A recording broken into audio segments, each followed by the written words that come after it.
Hello, am I audible? Hello.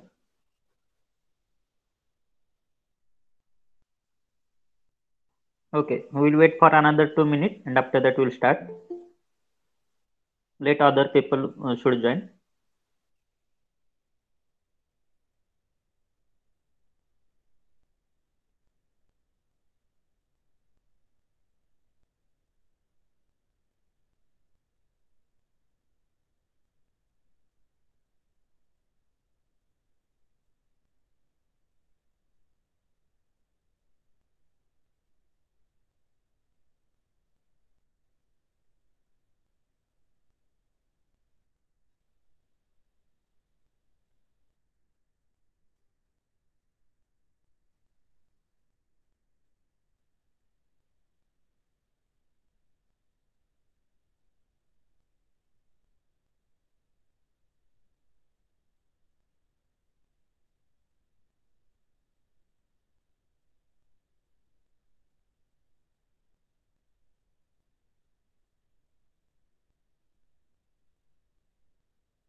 So the student, those who have joined the lecture, they can write down the formulas which are required for solving the problem.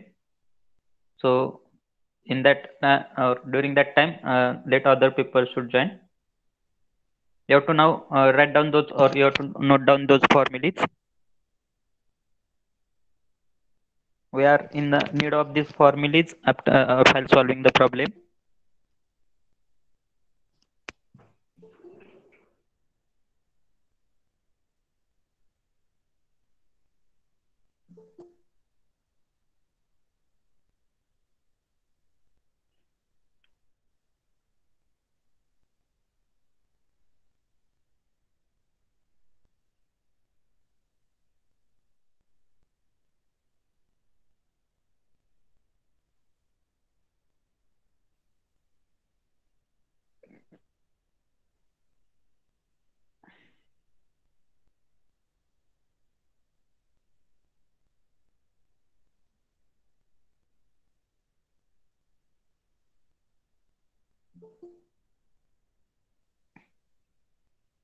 All of you, please note down those formulas.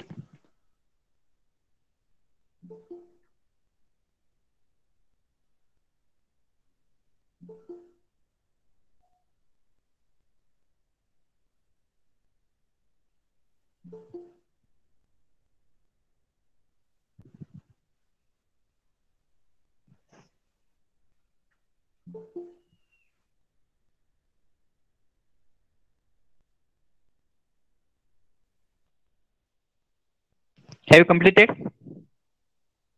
Hello?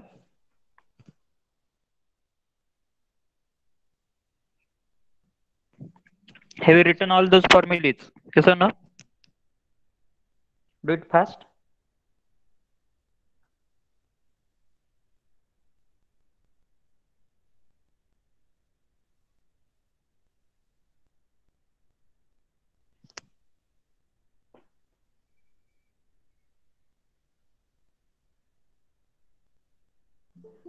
Once you have completed, let me know. I will change the slide.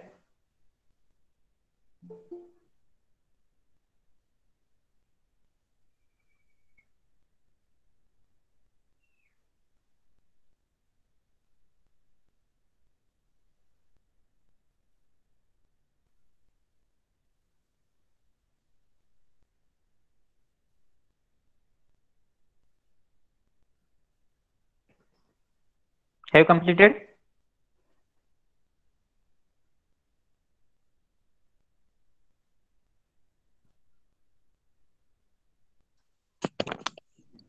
Okay.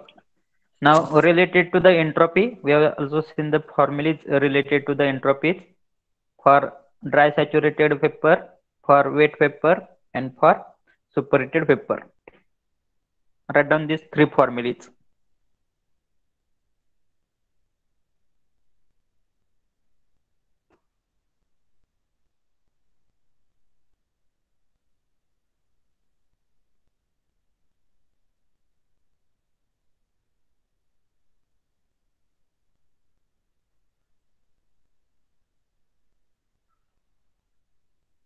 Once you have noted these three formulae, let me know. We'll start to solving the problem.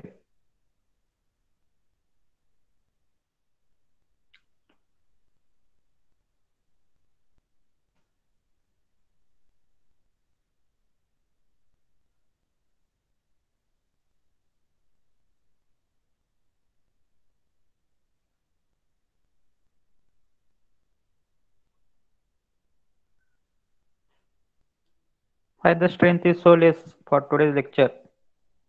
What is the reason?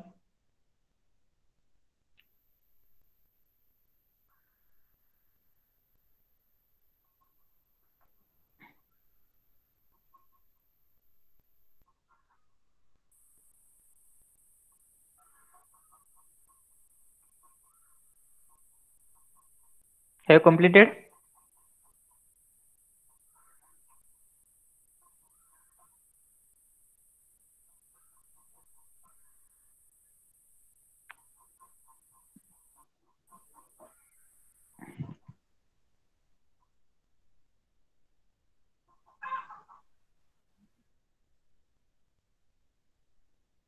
Hello.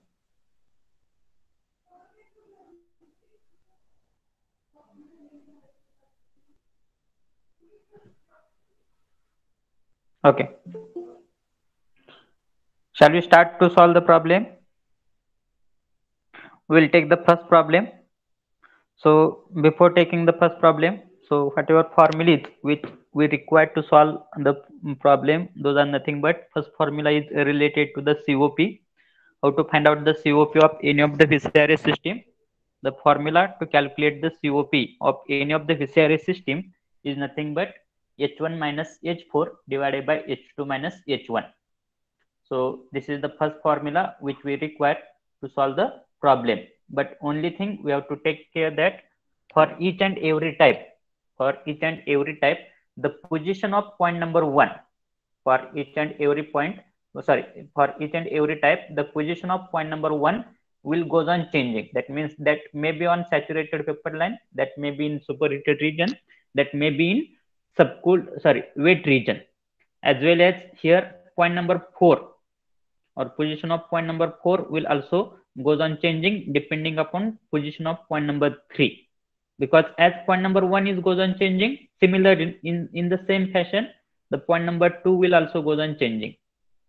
Point number 2 will also goes on changing, and here depending upon the condition at the outlet of condenser, here point number 3, location of point number 3 will also goes on changing, and as point number 3 is changing, so here position of point number 4 will also goes on changing. Then for different conditions we require to find out the enthalpies. So for dry saturated we are having the formula H is nothing but HF plus HFG. Always you have to remember that HF or SF, whenever F notation will be there along with H or along with S, it will indicate that enthalpy or entropy of saturated liquid. That means whatever points will be there on saturated liquid line, either in the pH diagram or in the TS diagram.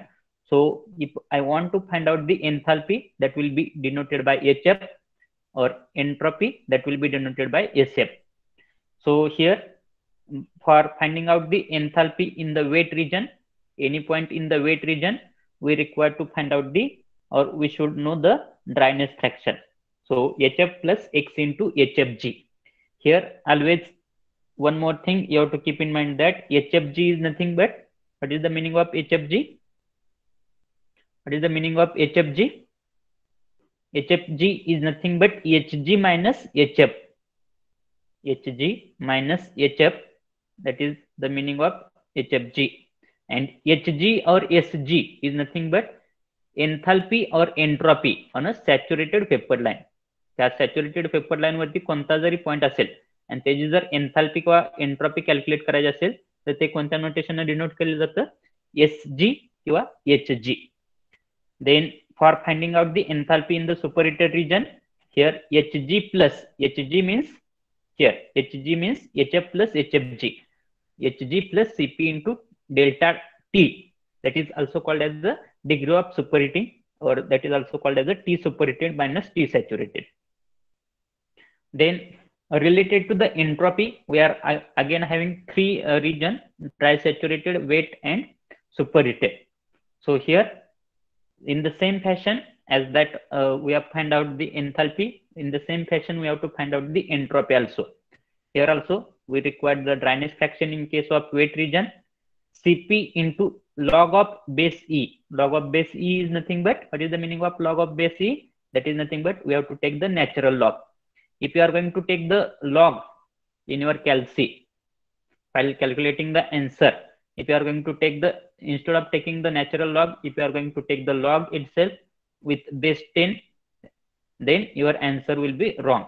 So you have to take the ln, that is nothing but natural log. Or if you are not knowing how to take the ln on your calc, then to convert that log into ln, you have to multiply this by 2.3. This is the multiplying factor. Now we'll start to solve the problem. So we'll take the problem number 1. So this is the statement of problem number 1.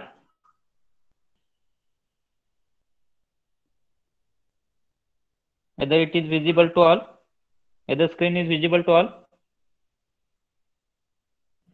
Akash Walsange. Yes, sir. Can you read the problem? Yes, sir. Okay, read it. A vapor compression refrigerator uses methyl chloride R, that is R40, and operates between temperature limit minus 10 degrees Celsius and 45 degrees Celsius. At the entry of compressor, the refrigerant is dry saturated, and after compression, it acquires a temperature of 60 degrees Celsius. And the COP of refrigerator, the relevant properties of methyl chloride are as follows. Next, as follows. Afterwards, this table will be given. All the values will be given in the tabular format. Read once. Saturation temperature in degrees Celsius, enthalpy is in kilojoule per kg, liquid and vapor, entropy, liquid and vapor, saturation temperature minus. Those are the values they have given. So we have to solve this problem. Okay. Okay. Thank you. So what they have mentioned in this problem? There is one vapor compression refrigerator which is working on a refrigerant called as a R40. So this is the refrigerant on which that refrigeration cycle works. So they have mentioned that refrigeration cycle work between the temperature limit of minus 10 degrees centigrade and 45 degrees centigrade. Minus 10 degrees centigrade and 45 degrees centigrade. So these are the two temperatures. Sorry. Now what is the meaning of this minus 10 degrees centigrade and 45 degrees centigrade? Can anyone tell me? Sometimes they will mention in terms of temperature, sometimes they will mention in terms of pressure. So minus 10 degrees centigrade and 45 degrees centigrade. Or sometimes they will mention that in the pressure limit of 1 bar, suppose 1 bar and 10 bar likewise. In both the cases, either in terms of temperature or in case of pressure, they will mention. So here always you have to keep in mind that whatever lower temperature is there, that lower temperature is corresponding to, here 10 degrees centigrade is corresponding to the temperature inside the evaporator.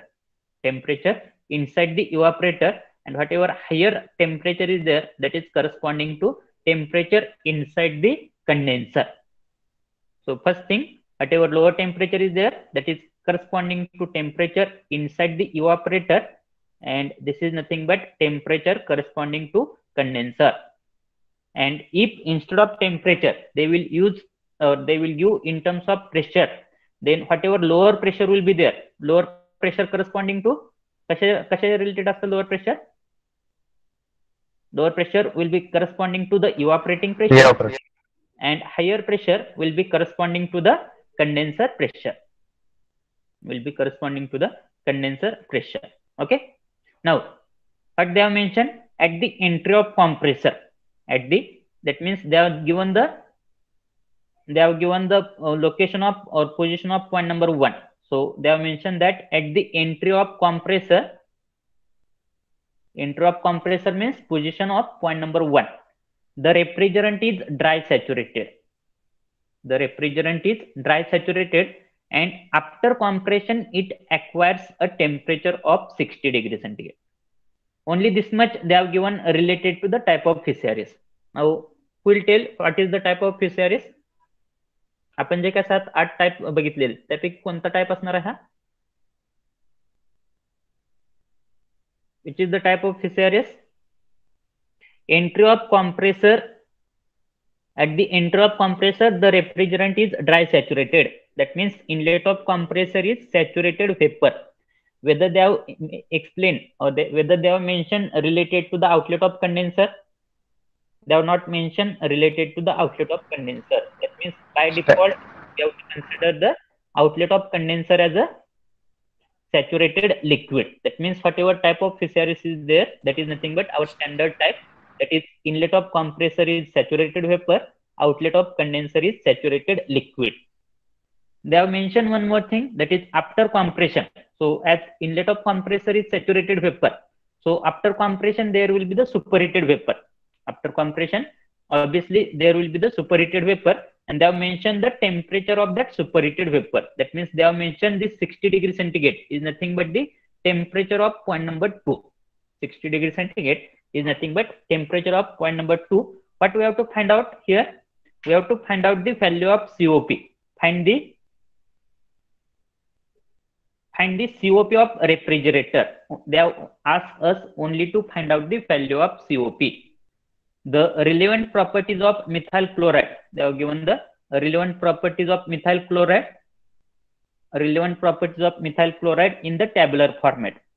Now you should able to read this tabular format. So what they have mentioned here? They have given the saturation temperature in degree centigrade. They have given saturation temperature in degree centigrade as temperature limit is -10 degree centigrade, 45 degree centigrade. So here in degree centigrade -10 degree centigrade, 45 degree centigrade. Then they have mentioned the enthalpies in kilojoule per kg. That means they have mentioned the values of H. Those are nothing but the values of H. And again those values of enthalpy they have mentioned related to the liquid and related to the vapor. Now whatever here they have used only the word as a liquid, but you have to consider that liquid is nothing but saturated liquid. That means whatever those values they have given, these values are related to the enthalpy of saturated liquid. These values are nothing but the enthalpies of saturated liquid. Then here whatever those vapor values they have given, as they have used the only word as a vapor, but that vapor is nothing but saturated vapor. So whatever values of enthalpies of saturated vapor they have mentioned, those are in this table. Again in the another table or again in the another column, they have mentioned the values of entropies. Those are the values of entropies in terms of kilojoule per kg Kelvin.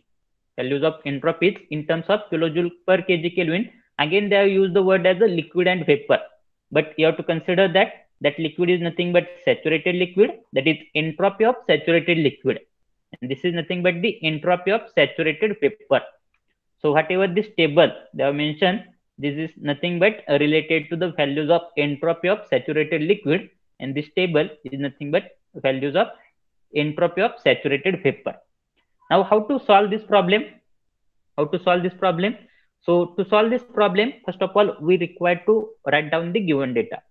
So what is the given data in this table, or what is the given data in this problem?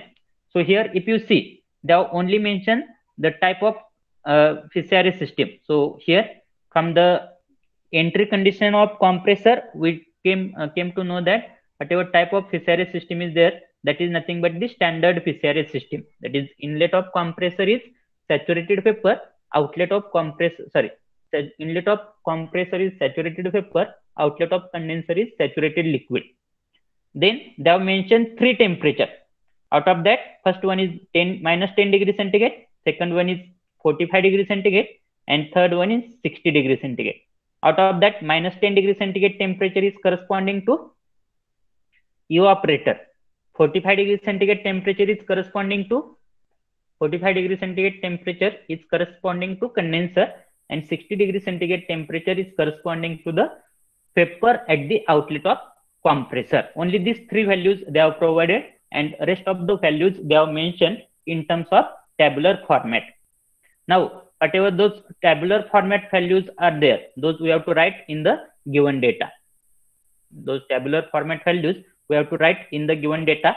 So first of all, to write down the given data, you should able to draw the corrected pH and TS diagram. Until and unless you are not able to draw the pH and TS diagram, until and unless you are not able to draw the pH and TS diagram, you will not be able to solve the problem. Solving the problem is nothing but only 3 to 4 steps will be there. But first of all, you should understand what is the given data, or from that tabular format, you have to write down the given data.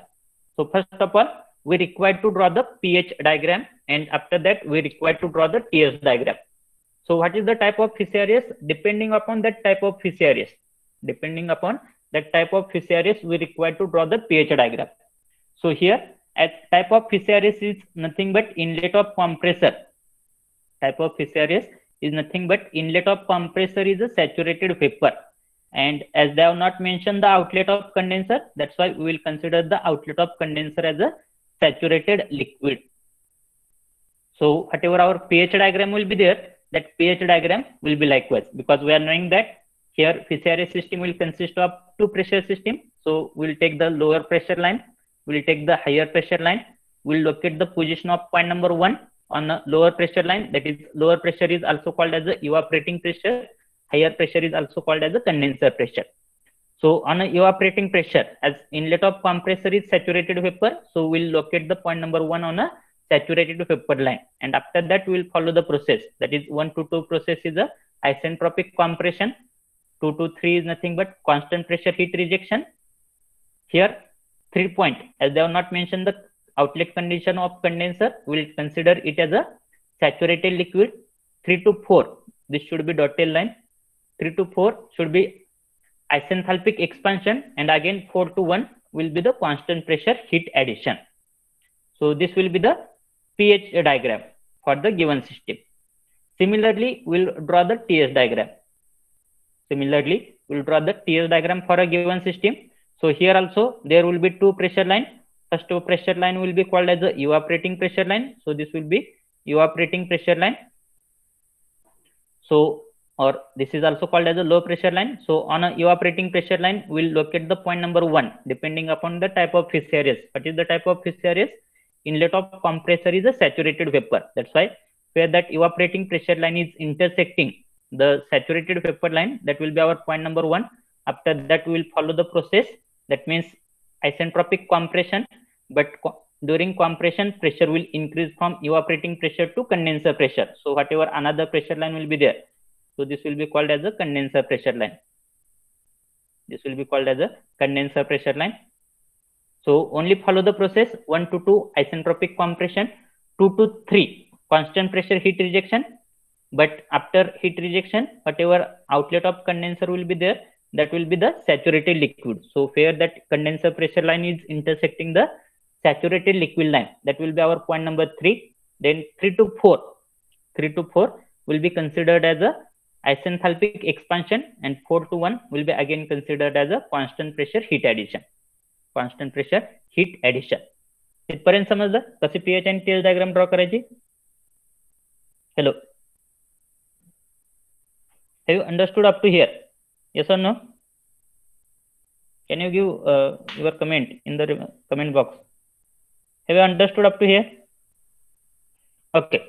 Now we have to write down the given data.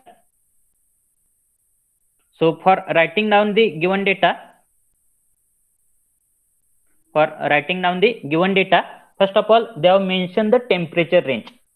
First of all, they have mentioned the temperature range. That is nothing but whatever our Fissaris system is there, that is working on a temperature of -10 degree centigrade and 45 degree centigrade. -10 degree centigrade and 45 degree centigrade. लक्ष द्या. सगळ्यात पहिली step काय करायची, pH आणि TH diagram draw करायची. PH आणि TH diagram draw केल्यानंतर दुसरी स्टेप काय करायची, त्या ठिकाणी जे काय आपलं इव्हापरेटिंग प्रेशर आणि कंडेन्सर प्रेशर आहे, त्या इव्हापरेटिंग प्रेशर आणि कंडेन्सर प्रेशर ज्या ठिकाणी, लक्ष द्या, ज्यावेळेस कोणताही टाईप ऑफ फिसारिस सिस्टीमचा प्रॉब्लेम असू द्या, पहिली स्टेप काय करायची, सुरुवातीला प्रॉब्लेम नीट वाचायचा. प्रॉब्लेम वरून काय आयडेंटिफाय करायचं, we have to identify the type of फिसारिस system. So after identifying the type of Fissaris system, we have to draw the pH and TH diagram for that Fissaris system. So after drawing the pH and TH diagram for that Fissaris system, so here this will be the pH and TH diagram for this Fissaris system. So after drawing the pH and TH diagram for this Fissaris system, third step will be to give the notation for the points where that evaporating and condenser pressure lines are intersecting to the saturated vapor line and saturated liquid line. आता ह्या ठिकाणी जर बघितलं तुम्ही pH diagram मध्ये, ह्या ठिकाणी जर बघितलं, ह्या पीएच डायग्राम मध्ये ही तुमची काय इव्हापरेटिंग प्रेशर लाईन आहे. इव्हापरेटिंग प्रेशर लाईन. आता ही इव्हापरेटिंग प्रेशर लाईन ज्या ठिकाणी तुमच्या सॅच्युरेटेड लिक्विड लाईनला आणि सॅच्युरेटेड वेपर लाईनला इंटरसेक्ट करते, त्या ठिकाणी पॉईंट नंबर दिलेत की नाहीत हे चेक करायचं. आता ह्या ठिकाणी ज्यावेळेस इव्हापरेटिंग प्रेशर लाईन सॅच्युरेटेड वेपर लाईनला इंटरसेक्ट करते, त्यावेळेस हा पॉईंट नंबर 1 तर तुम्ही ऑलरेडी दिलेला आहे. पण ह्या ठिकाणी दिलेला आहे का पॉईंट नंबर, ह्या ठिकाणी पॉईंट नंबर दिलेला आहे का, ह्या ठिकाणी पॉईंट नंबर दिलेला नाही, कारण की तुमची 3 to 4 प्रोसेस कसे ह्या टाइप मध्ये, आणि तुमचा पॉईंट नंबर 4 कुठे येतोय, ह्या ठिकाणी येतोय. त्यामुळे पहिल्यांदा काय करायचंय, ह्या पॉइंटला काय द्यायचं, पॉईंट नंबर 4 डॅश द्यायचा आहे. त्या पॉइंटला काय द्यायचं, पॉईंट नंबर 4 डॅश. सिमिलरली ही तुमची कंडेन्सर प्रेशर लाईन आहे, ही तुमची कंडेन्सर प्रेशर लाईन आहे. कंडेन्सर प्रेशर लाईन ज्या ठिकाणी तुमच्या सॅच्युरेटेड लिक्विड लाईनला आणि सॅच्युरेटेड वेपर लाईनला इंटरसेक्ट करते, त्या ठिकाणी पॉईंट नंबर दिलेत का बघायचं. आपला पॉईंट नंबर 3 ऑलरेडी ह्या ठिकाणी आलेला आहे, म्हणजे कंडेन्सर प्रेशर ज्या ठिकाणी सॅच्युरेटेड लिक्विड लाईनला इंटरसेक्ट करतोय त्या ठिकाणी आपला पॉईंट नंबर 3 आलेला आहे. पण ह्या ठिकाणी पॉईंट आला होता का आपला ऍक्च्युअल पॉईंट नंबर 2 कुठं आलेला आहे, ह्या ठिकाणी आलेला आहे. पण ह्या ठिकाणी पॉईंट आहे का आपल्याकडे, ज्या ठिकाणी कंडेन्सर प्रेशर लाईन आपल्या सॅच्युरेटेड वेपर लाईनला इंटरसेक्ट करते, त्या ठिकाणी पॉईंट आहे का, नाही. त्यासाठी आपण काय करणार आहे, हा जो पॉईंट आहे त्याला काय देणार आहे, त्या पॉईंटचा करस्पॉन्डिंग पॉईंट नंबर देणार, that is nothing but 2 dash. Similarly TS diagram मध्ये पण ही आपली काय, ह्या ठिकाणी पण काय असणार आहेत, 2 प्रेशर लाईन असणार आहेत. एक म्हणजे इव्हापरेटिंग प्रेशर, ही इव्हापरेटिंग प्रेशर सपोज, आणि दुसरं म्हणजे कंडेन्सर प्रेशर लाईन. समजा ही कंडेन्सर प्रेशर लाईन. ह्या ठिकाणी पण काय करायचंय, जी काय तुमची इव्हापरेटिंग प्रेशर लाईन आहे, ती तुमच्या सॅच्युरेटेड लिक्विड आणि सॅच्युरेटेड वेपरला ज्या ठिकाणी इंटरसेक्ट करते त्या ठिकाणी पॉईंट नंबर दिलेत का बघायचे. आता ह्या ठिकाणी पॉईंट दिलाय का तुम्ही, दिलेलं नाही. त्यामुळे ह्या ठिकाणी कोणता पॉईंट देणार आहे, दिस विल बी कोणता असणार आहे, 4 डॅश पॉईंट असणार आहे. This will B 4 dash point. परत सॅच्युरेटेड वेपरला ह्या ठिकाणी इंटरसेक्ट करते, ऑलरेडी तुमचा पॉईंट आहे, that is called as a point number 1. नंतर ही कंडेन्सर प्रेशर लाईन ज्या ठिकाणी तुमच्या सॅच्युरेटेड लिक्विडला इंटरसेक्ट करते त्या ठिकाणी तुम्ही ऑलरेडी पॉईंट दिलेला आहे, पॉईंट नंबर 3. पॉईंट नंबर 2 ह्या ठिकाणी, पण कंडेन्सर प्रेशर लाईन तुमच्या सॅच्युरेटेड वेपरला ह्या ठिकाणी इंटरसेक्ट करते, त्यामुळे ह्या ठिकाणी अजून एक पॉईंट द्यावा लागणार आहे. तो कोणता असणार आहे, तुमचा पॉईंट नंबर 2 डॅश असणार आहे. इथपर्यंत समजते, समजले इथपर्यंत, येस और नो, येस और नो. ओके. नाव आता पुढची स्टेप काय, आता आपल्याकडे काय दिलेले आहे, त्यांनी गिवन डेटामध्ये काय दिलेले, 2 टेम्परेचर आहेत. एक म्हणजे 10 डिग्री सेंटीग्रेड आणि दुसरं म्हणजे 45 डिग्री सेंटीग्रेड. आता आपण काय म्हणतोय, 10 डिग्री सेंटीग्रेड हे काय लोअर टेम्परेचर आहे, आणि 45 डिग्री सेंटीग्रेड काय हायर टेम्परेचर आहे. जर तुम्ही इथं टीएस डायग्राम जर चेक केली, टीएस डायग्राम जर बघितली, तर ह्या पॉईंट पासून म्हणजे 4 to 1 प्रोसेस जी आहे ती 4 to 1 प्रोसेस कशामध्ये ऑकर होते? 4 to 1 प्रोसेस कशामध्ये ऑकर होते? कोणत्या डिव्हाइस मध्ये होते? इव्हॅपोरेटर मध्ये होते. आणि ही 2 to 3 प्रोसेस जी आहे, 2 to 3 प्रोसेस जी आहे ही कशामध्ये ऑकर होत असते? कंडेन्सर मध्ये होत असते. या ठिकाणी फक्त दोनच टेम्परेचर आहे बघितलं तर तुम्ही, सॉरी 3 टेम्परेचर आहे. एक म्हणजे हे लोअर टेम्परेचर, हे दुसरं म्हणजे हायेस्ट टेम्परेचर, आणि तिसरं म्हणजे हे हायर टेम्परेचर. त्यापैकी लोअर टेम्परेचर जे असतं ते करस्पॉन्डिंग टू कशाचे असतं? इव्हॅपोरेटरच्या असतं. त्यामुळे हे जे आहे ते कशाचं करस्पॉन्डिंग आहे? इव्हॅपोरेटरच्या करस्पॉन्डिंगचं आहे. This is nothing but corresponding to evaporator. आणि हे जे आहे ते कशाच्या करस्पॉन्डिंगचं आहे? That is nothing but corresponding to condenser. आता हे -10 डिग्री सेंटीग्रेड कशाच्या करस्पॉन्डिंग आहे? इव्हॅपोरेटरच्या. म्हणजे कोणते दोन पॉईंट येणार आहेत त्याला?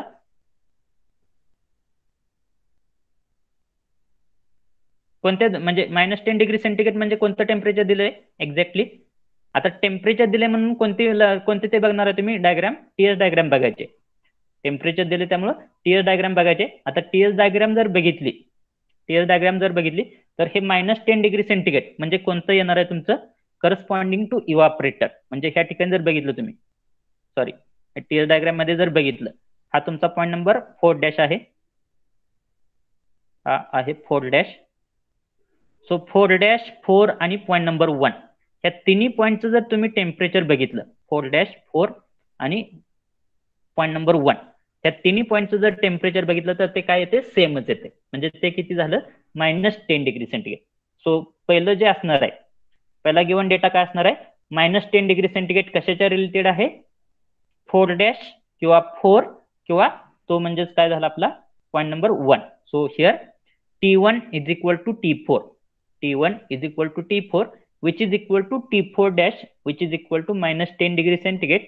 -10 degree centigrade means 263 Kelvin. त्यानंतर दुसरं जे टेम्परेचर दिलेलं आहे 45 डिग्री सेंटीग्रेड, ते 45 डिग्री सेंटीग्रेड कशाच्या करस्पॉन्डिंग दिलेलं आहे? कंडेन्सरच्या करस्पॉन्डिंगचं दिलेलं आहे. पण कंडेन्सरच्या करस्पॉन्डिंगचं देत असताना या ठिकाणी जर तुम्ही बघितलं, हा पॉईंट नंबर 3, पॉईंट नंबर 2 आणि हा पॉईंट नंबर 2' आणि पॉईंट नंबर 2 या ठिकाणी तुम्हाला क्लिअरली काय मेन्शन होते किंवा क्लिअरली काय दिसते? हा पॉईंट नंबर 2 जो आहे तुमचा, तो कशामध्ये? सुपर हिटेड रिजन मध्ये. म्हणजे सुपर हिटेड रिजन मधलं त्या ठिकाणचं टेम्परेचर काय असणार आहे? जास्त असणार आहे. आणि ह्या ठिकाणी जर बघितलं तर सुपर हिटेडचं कन्वर्जन कशामध्ये झालेलं आहे? सॅच्युरेटेड मध्ये.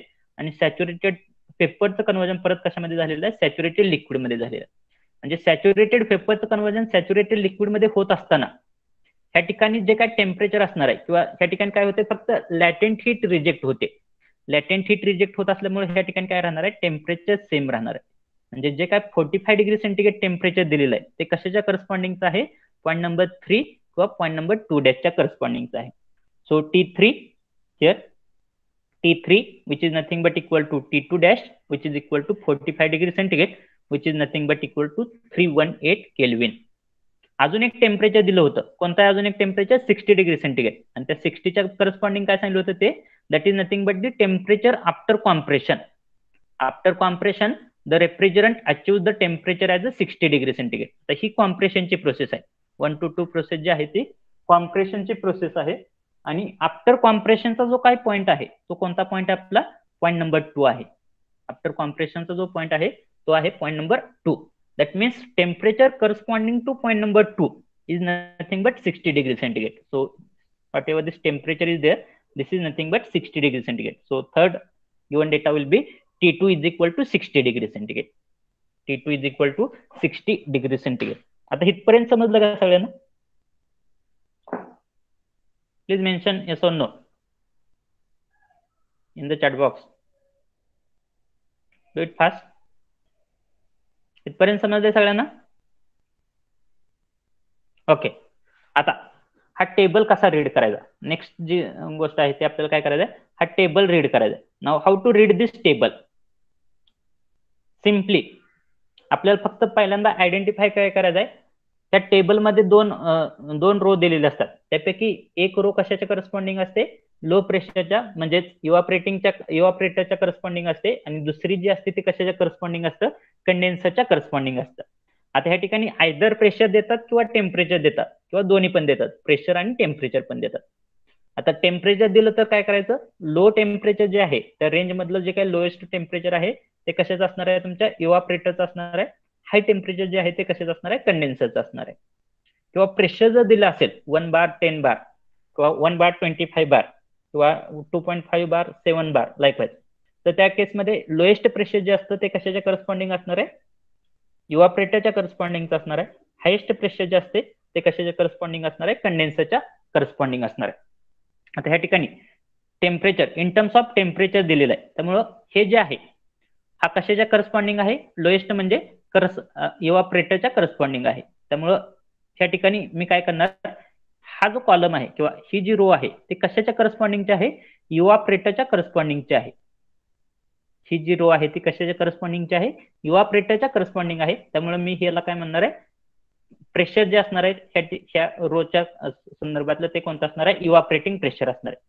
आणि सेकंड रो जी आहे ती कशाच्या करस्पॉन्डिंगची आहे, कंडेन्सरच्या करस्पॉन्डिंगची आहे. त्यामुळे ह्या ठिकाणचं जे काय प्रेशर असणार आहे ते कशाच्या करस्पॉन्डिंगचं असणार आहे, कंडेन्सरच्या करस्पॉन्डिंगचं असणार आहे. समजते. आता ह्या ठिकाणी पहिला जो आहे, पहिला कॉलम जो आहे तो एन्थाल्पीचा आहे. Enthalpies in terms of kilojoule per kg. आता ज्यावेळेस एन्थाल्पी असेल, ज्यावेळेस तुम्हाला एन्थाल्पीचा कॉलम रीड करायचा आहे त्यावेळेस तुम्ही कोणता चार्ट बघणार, पीएच की टीएस. ज्यावेळेस तुम्ही एन्थाल्पी रीड करताय त्यावेळेस पीएच चार्ट बघणार आहे की टीएस, पीएच चार्ट बघणार आहे. आता हा ज्यावेळेस तुम्ही हा पहिला कॉलम रीड करताय त्यावेळेस तुम्हाला काय बघायचं आहे, पीएच चार्ट बघायचा आहे, कारण की ह्या ठिकाणी एन्थाल्पी ह्या ठिकाणी आहे. आता ह्यातलं पण एन्थाल्पी मध्ये पण दोन कॉलम दिलेले, एक म्हणजे लिक्विडचे आहे आणि दुसरी म्हणजे वेपरचे आहे. त्यापैकी लिक्विड म्हणजे काय झालं, हे लिक्विड म्हणजे काय, सॅच्युरेटेड लिक्विड आहे. म्हणजे हा जो काय लिक्विडचा कॉलम तुम्ही बघणार आहे तो लिक्विडचा कॉलम बघताना काय बघायचं तुम्हाला, सॅच्युरेटेड लिक्विडचा कॉलम बघा, सॅच्युरेटेड लिक्विडच्या रिलेटेड बघायचं आहे. हा जो आहे तो सॅच्युरेटेड लिक्विडची लाईन आहे. आणि दुसरा जो आहे पेपरचा, तो पेपरचा बघत असताना तुम्ही काय करणार आहे, वेट फॉर 1 मिनिट. पेपरचा बघत असताना तुम्हाला काय करायचं, सॅच्युरेटेड पेपरचा लाईन बघायची. आता त्यापैकी पहिलं, आता पहिली व्हॅल्यू ज्यावेळेस तुम्ही रीड करणार आहे, ही व्हॅल्यू ज्यावेळेस तुम्ही ही व्हॅल्यू रीड करणार आहे 45.4 degree, sorry 45.4 kilojoule per KG, हे कशाची व्हॅल्यू आहे, एन्थाल्पीची व्हॅल्यू आहे. आता ही कशी रीड करायची, ही व्हॅल्यू म्हणजे काय असते, this is nothing but the enthalpy of saturated liquid corresponding to evaporating pressure. हे रीड कसं करायचंय, this is nothing but, this value is nothing but enthalpy of saturated liquid corresponding to evaporating pressure. म्हणजे कोणत्या पॉईंटची enthalpy आली, ही value काय म्हणतोय मी, enthalpy of, हे कशाची व्हॅल्यू, एन्थाल्पीची. कसल्या एन्थाल्पीचे, सॅच्युरेटेड लिक्विडच्या. पण सॅच्युरेटेड लिक्विडच्या प्रेशर कोणतं करस्पॉन्डिंग आहे, इव्हापरेटिंग प्रेशरच्या करस्पॉन्डिंगचे. म्हणजे कोणत्या पॉईंटची व्हॅल्यू ऑफ एन्थाल्पी आली ती, enthalpy of saturated liquid corresponding to evaporating pressure. Evaporating pressure line कोणते, तुमची इव्हापरेटिंग प्रेशर लाईन कोणते,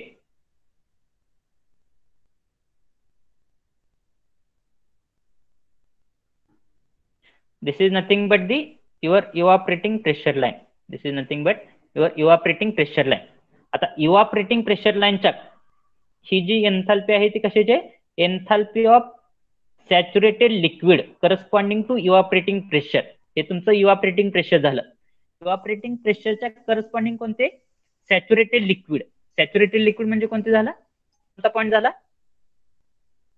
हा पॉईंट नंबर 4 डॅश झाला. म्हणजे ही जी काय व्हॅल्यू असणार आहे ती व्हॅल्यू कशी असणार आहे तुमची, H4 डॅशच्या रिलेटेड असणार आहे. समजते. This is nothing but value of H4 dash.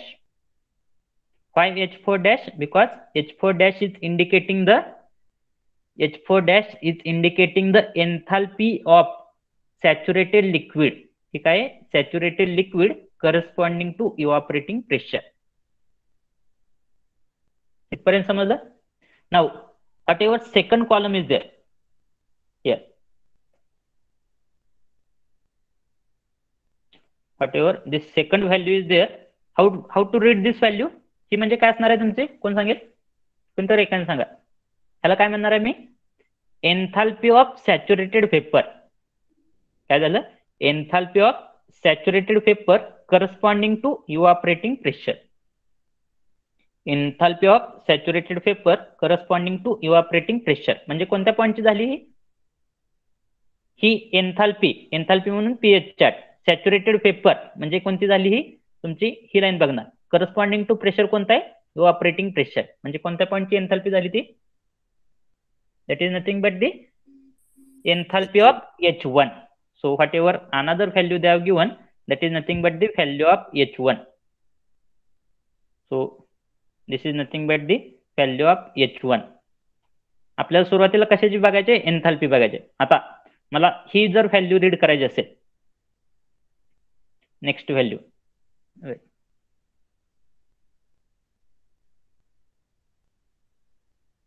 Weight for 1 minute.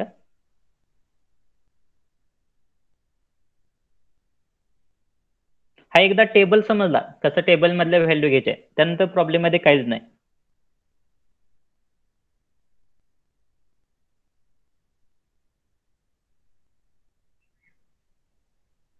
Weight for 1 minute.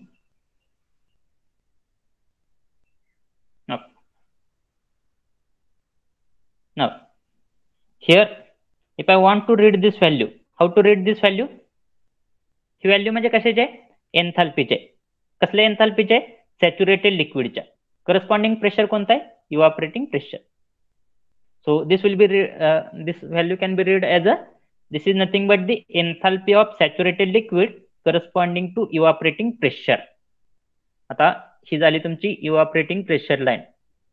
कशाचे, सॅच्युरेटेड लिक्विडची, सॉरी हा कंडेन्सर प्रेशर आहे, sorry not evaporating, this is the condenser pressure line.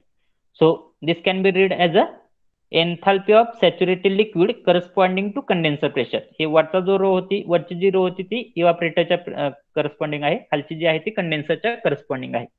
So enthalpy of saturated liquid corresponding to condenser pressure म्हणजे कोणती value येणार आहे, हे झालं तुमचं कंडेन्सर प्रेशर, झालं तुमचं कंडेन्सर प्रेशर. एन्थाल्पी बघतोय म्हणून काय बघायचं आपल्याला, पीएच चार्ट बघायचा आहे.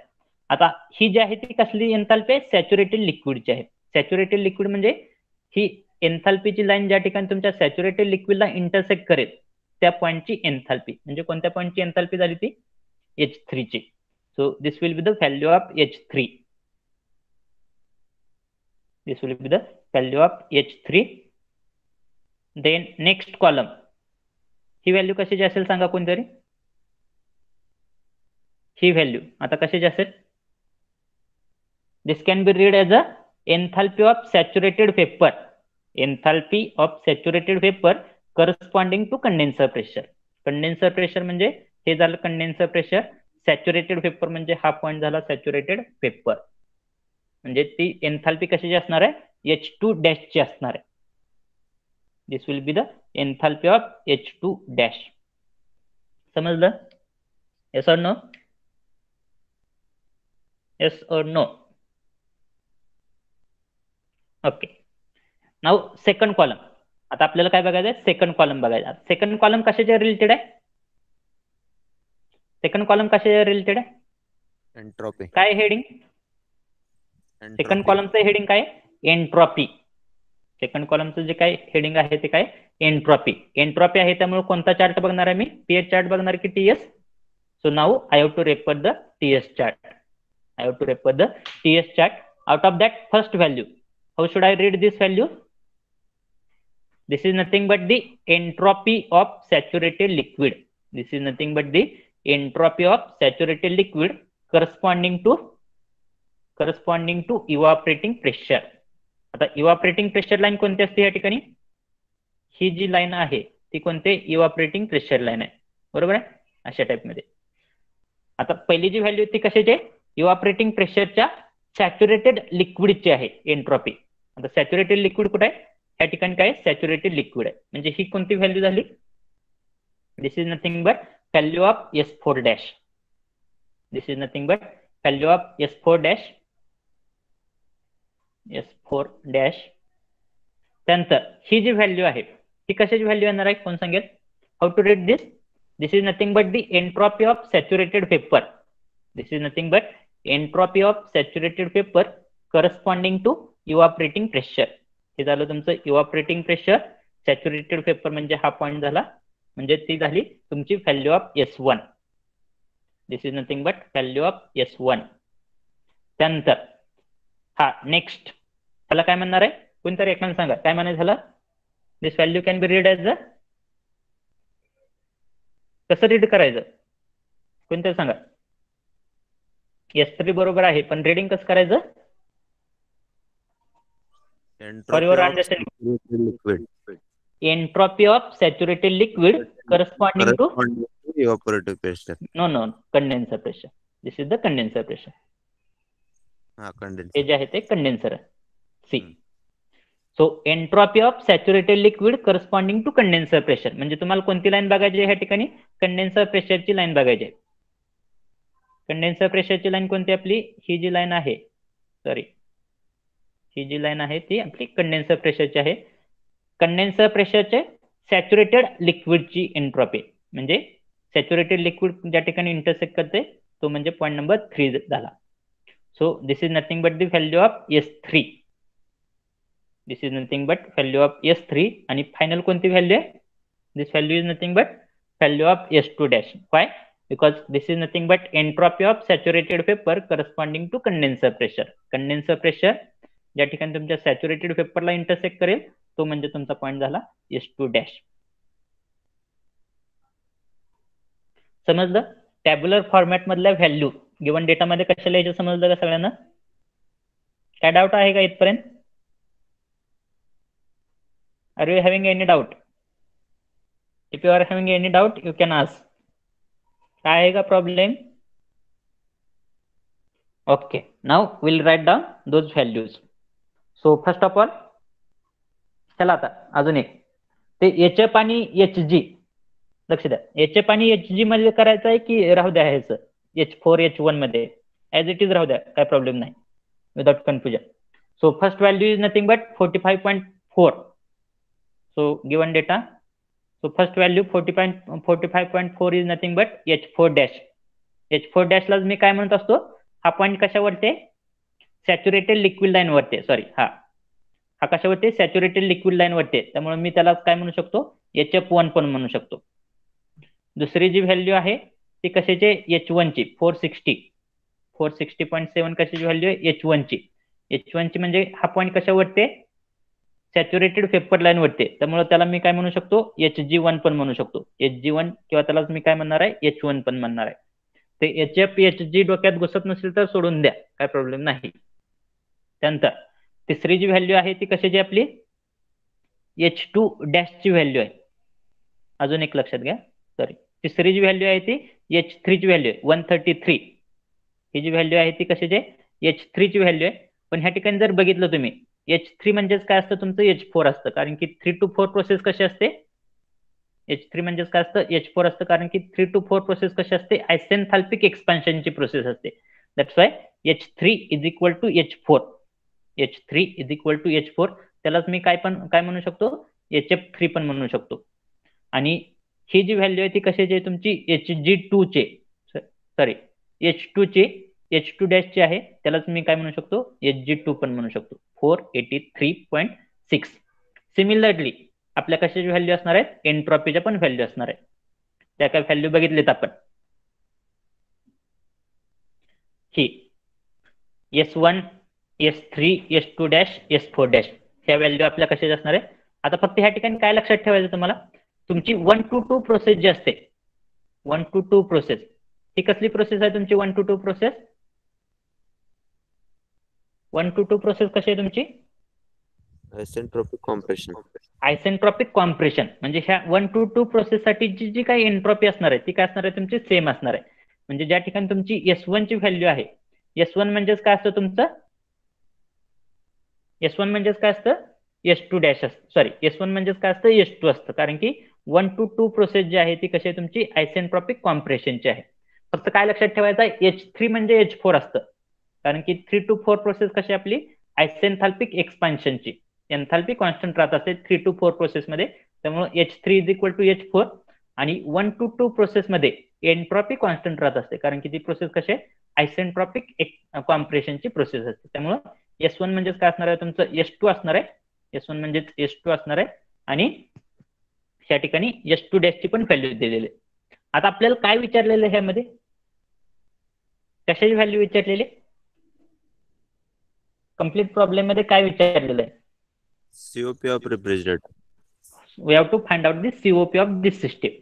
COP फाइंड आउट करायचे मला. COP फाइंड आउट करण्यासाठी कोणता फॉर्म्युला मी यूज करणार आहे? COP फाइंड आउट करण्यासाठी कोणता फॉर्म्युला यूज करणार आहे? कोणता आहे फॉर्म्युला? कोणत्याही फिशिअरी सिस्टीमचा COP कसा? H1 minus H4 dash. H1 minus H4 dash की H4? H4. Yes, H1 minus H4 divided by H2 minus H1. H2 minus H1. मला प्रॉब्लेम मध्ये फक्त काय विचारलेलं आहे? COP विचारलेलं आहे. जर मला COP जर फाइंड आउट करायचं असेल तर मला कोणत्या व्हॅल्यू पाहिजेत? फक्त कोणत्या व्हॅल्यू पाहिजेत? फक्त मला एक तर H1 माहित पाहिजे, दुसरी गोष्ट H4 माहित पाहिजे आणि H2 माहित पाहिजे. ह्या जर 3 गोष्टी मला माहित असतील तर बाकी काय असो नसो मला काय घेणं देणं नाही. मला काय मिळतंय? COP मिळतोय. बरोबर. त्यापैकी H1 ची व्हॅल्यू दिलेली आहे का तिने? H1 ची व्हॅल्यू दिलेली आहे? Yes. ओके, या ठिकाणी त्यांनी H1 ची व्हॅल्यू दिलेली आहे. पहिला क्वेश्चन संपला. H4 ची व्हॅल्यू दिलेली आहे का? येस सर, दिले. H4 म्हणजे काय? 133. आता जर H2 ची व्हॅल्यू दिली असेल तर माझा क्वेश्चन संपला. COP डायरेक्टली मिळते. H2 ची व्हॅल्यू दिली त्यांनी? No sir. H2 म्हणजे मला काय फाइंड आउट करायचं आहे? ह्या ठिकाणची एन्थाल्पी फाइंड आउट करायची. ह्या पॉईंटची एन्थाल्पी म्हणजे ह्या ठिकाणी जर असा स्ट्रेट लाईन मध्ये घेतलं तर ह्या ठिकाणी मला काय मिळेल?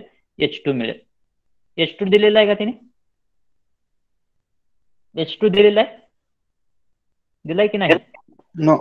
म्हणजे मला काय फाइंड आउट करायचं आहे? कम्प्लीट प्रॉब्लेम सॉल्व्ह करण्यासाठी मला फक्त काय फाइंड आउट केलं पाहिजे? H2 ची व्हॅल्यू फाइंड आउट केली पाहिजे. जर H2 जर मला मिळाला,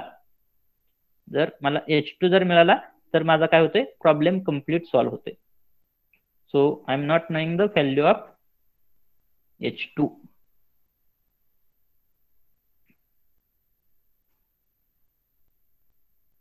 So, sorry.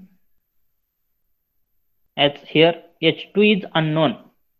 So my first target is to find out the value of H2. आता कसं फाइंड आउट करायचं H2?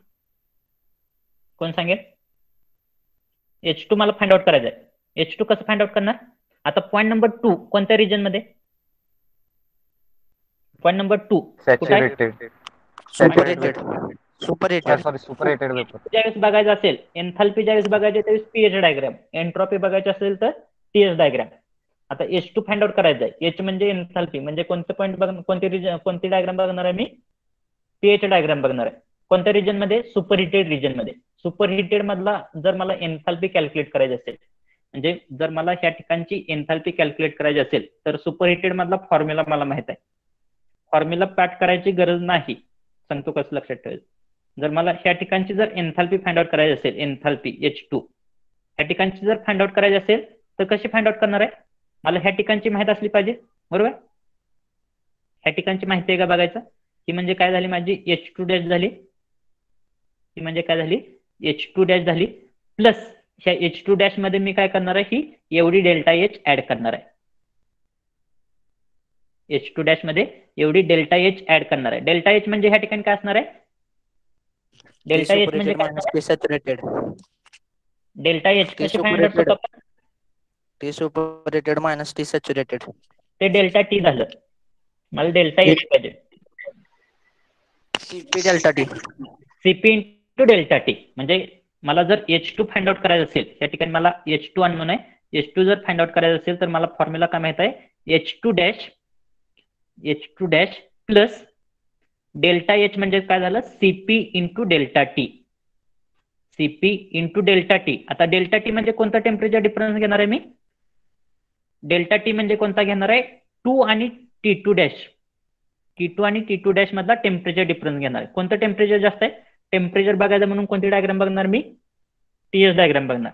कोणतं टेम्परेचर जास्त आहे, T2चं टेम्परेचर जास्त आहे T2 डॅश पेक्षा, म्हणून मी काय घेणार आहे, T2 minus T2 dash. T2 minus T2 dash. आता ह्या फॉर्म्युल्यानं मला काय मिळायला पाहिजे, H2 ची व्हॅल्यू मिळायला पाहिजे. आता काय काय आहे बघा आपल्याकडे,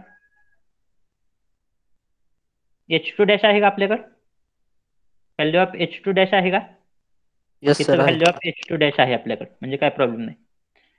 व्हॅल्यू ऑफ CP आहे का, CP दिलाय का प्रॉब्लेम मध्ये, दिलाय का, नाही सर. CP आपण अज्युम करायचा की कसं फाइंड आउट करायचं, CP आपल्याला फाइंड आउट करायचं. बरं, T2 दिलाय का, T2 ह्या ठिकाणी दिलेला आहे बघा 60 डिग्री सेंटीग्रेड. T2 डॅश दिलेला आहे का, T2 डॅश दिलेला आहे, त्या ठिकाणी T2 डॅश पण दिलेला आहे. बरोबर, T2 डॅश पण दिलेला आहे आणि T2 पण दिलेलं आहे. फक्त अननोन काय आहे ह्यामध्ये, अननोन काय आहे, CP अननोन आहे. आता CP कसा फाइंड आउट करायचा, कोण सांगेल मला.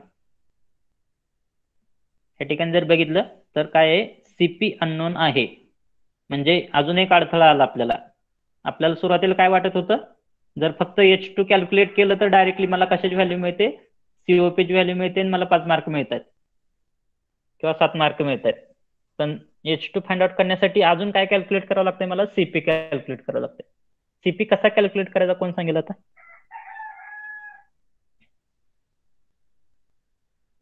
Think on it, how to calculate the value of CP.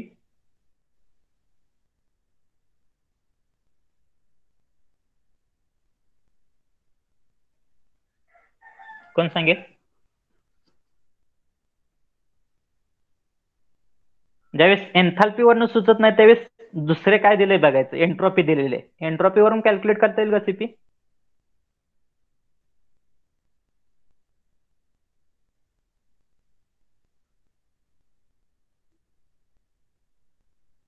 Entropy वरून काय कॅल्क्युलेट करता येईल का CP ची व्हॅल्यू वगैरे.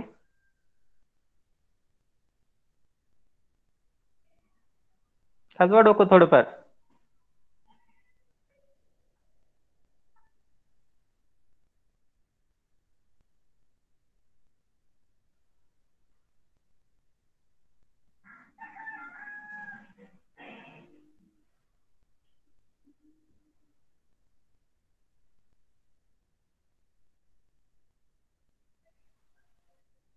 तुम्हाला काय सुचतंय का,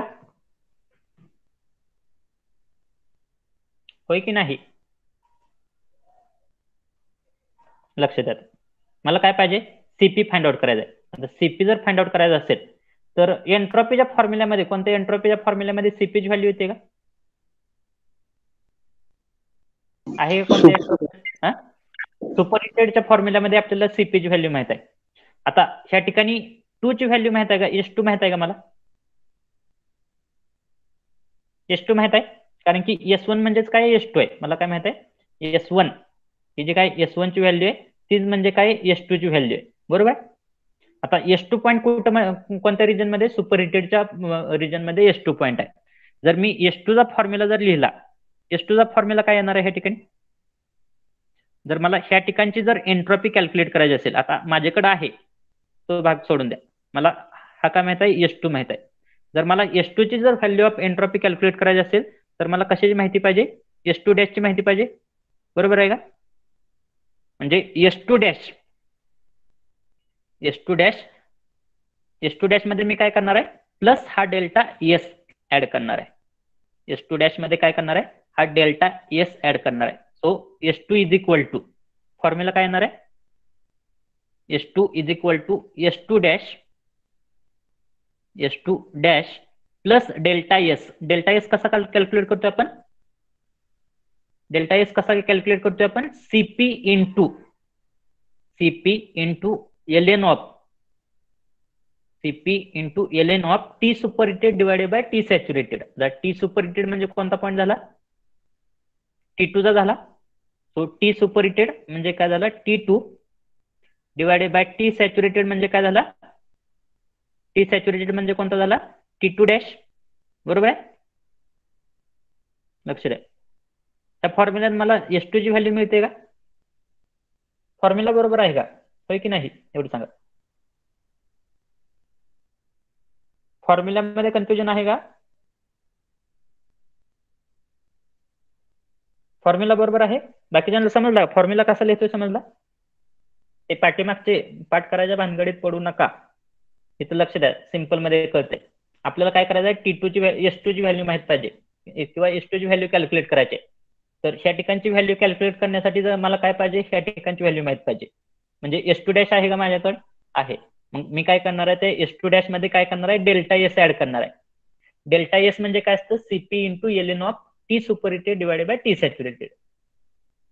त्यालाच आपण काय म्हणतो? डेल्टा S म्हणतो. सो S2 इज इक्वल टू, या ठिकाणी S2 is equal to S2 dash plus CP into ln of, ln म्हणजेच काय झालं? ln म्हणजेच काय? Natural log T2 divided by T2 dash. आता ह्या ठिकाणी S2 ची व्हॅल्यू माहित आहे का तुम्हाला? S2 ची व्हॅल्यू माहित आहे का? होय की नाही? Yes, sir. Yes. S1 म्हणजेच काय? S2 आहे. S1 म्हणजेच काय? ही जी व्हॅल्यू आहे ती कशाची आहे? S2 ची आहे. S2 डॅश माहित आहे का तुम्हाला? Yes. S2 डॅश पण माहित आहे. बरोबर? त्यानंतर ln T2 माहित आहे? T2 Yes. पण माहित आहे? T2 dash Yes. माहित आहे? T2 डॅश पण Yes. माहित आहे? त्याचा काय फक्त घ्यायचं तुम्हाला? रेशो घेऊन त्याचं परत काय घ्यायचं आहे? नॅचरल लॉग करता येईल तुम्हाला. सीपी कॅल्सीवरती नॅचरल लॉग घेता येतो. Yes. सीपी आहे का? Okay. त्या ठिकाणी काय? सीपी अननोन आहे. बाकी सगळ्या गोष्टी माहित आहेत. सीपी अननोन आहे. म्हणजे ह्या फॉर्म्युल्यावरून तुम्हाला कशाची व्हॅल्यू मिळणार आहे? ह्या फॉर्म्युल्यावरून तुम्हाला कशाची व्हॅल्यू मिळणार आहे? सीपी ची व्हॅल्यू मिळणार आहे. ती व्हॅल्यू ऑफ सीपी कशामध्ये पुटअप करणार आहे? ह्या फॉर्म्युल्यामध्ये पुटअप करणार आहे. तुम्हाला कशाची व्हॅल्यू मिळणार आहे? H2 ची व्हॅल्यू मिळणार आहे. H2 ची व्हॅल्यू कशामध्ये पुटअप करणार आहे? ह्या फॉर्म्युल्यामध्ये पुटअप करणार आहे. तुम्हाला कशाची व्हॅल्यू मिळणार आहे? COP ची व्हॅल्यू मिळणार आहे. किती जणांना समजला प्रॉब्लेम? ज्यांना समजलाय त्यांनी चॅट बॉक्स मध्ये येस लिहा. ज्यांना ज्यांना समजलाय त्यांनी. मला बघू द्या किती जणांना समजलाय.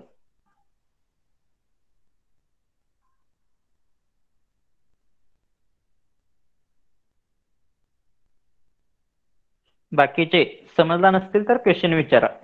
कुठं समजलं नाही ते विचारा. गिड्डे सरांचं लेक्चर आहे का 5 ते 6? Hello hello.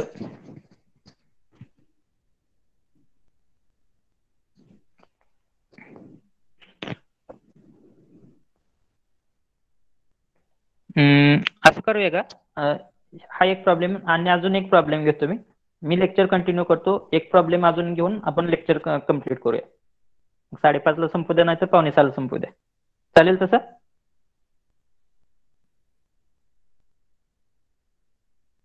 Shall I tell Gidde sir that I will continue the lecture? Okay. I will tell Gidde sir that I will continue the lecture.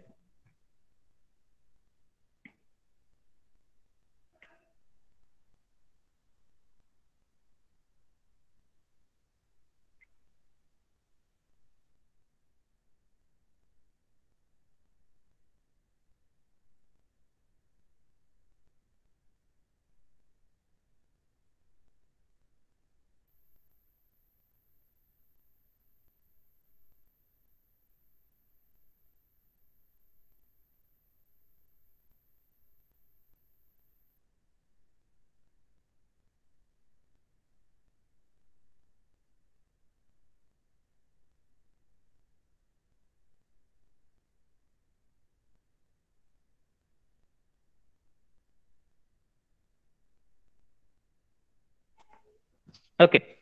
I will continue the lecture and we'll take one more problem, and after completion of that one more problem, we'll stop our lecture.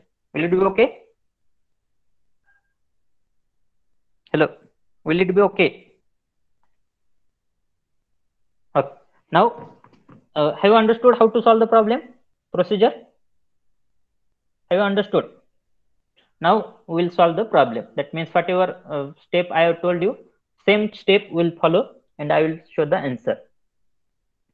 So S2 value we are knowing, S1 is equal to S2, that also we are knowing. Now we have to find out the value of COP. Now to find out the value of COP, as we are knowing that we are having the value of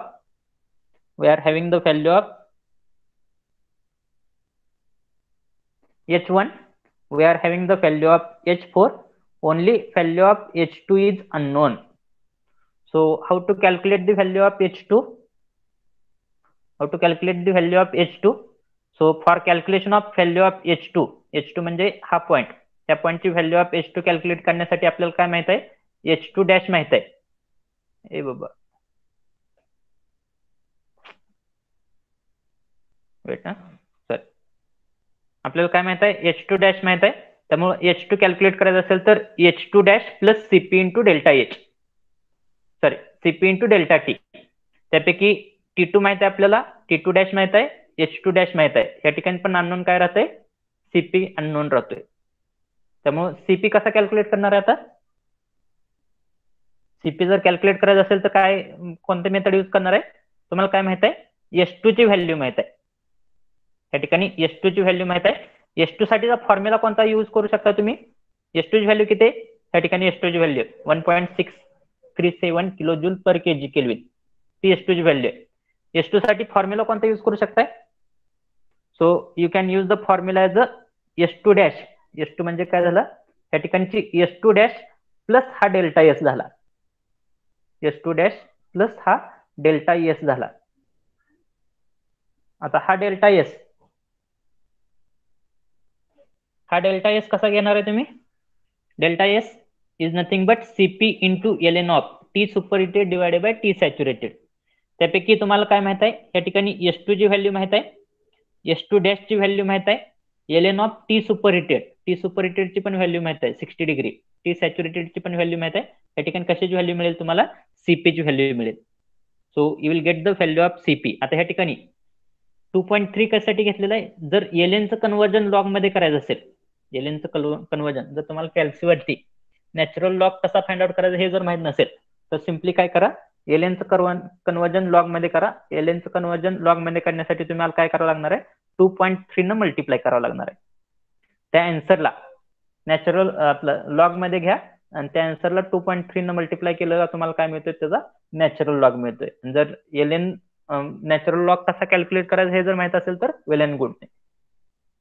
या ठिकाणी तुम्हाला कशाची value मिळेल, Cp ची value मिळेल. Put that value of Cp in the value of or in the formula of H2, you will get the value of H2. Put the value of H2 in the formula of COP, you will get the value of COP. Is there any problem to calculate the answer? Answer कसं calculate करायचं समजलं का? Yes or no?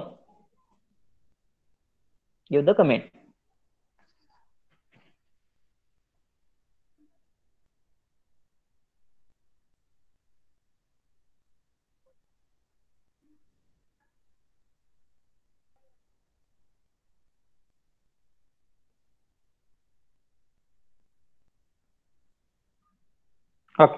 Now we'll solve the last problem or one more problem, and after that we'll stop.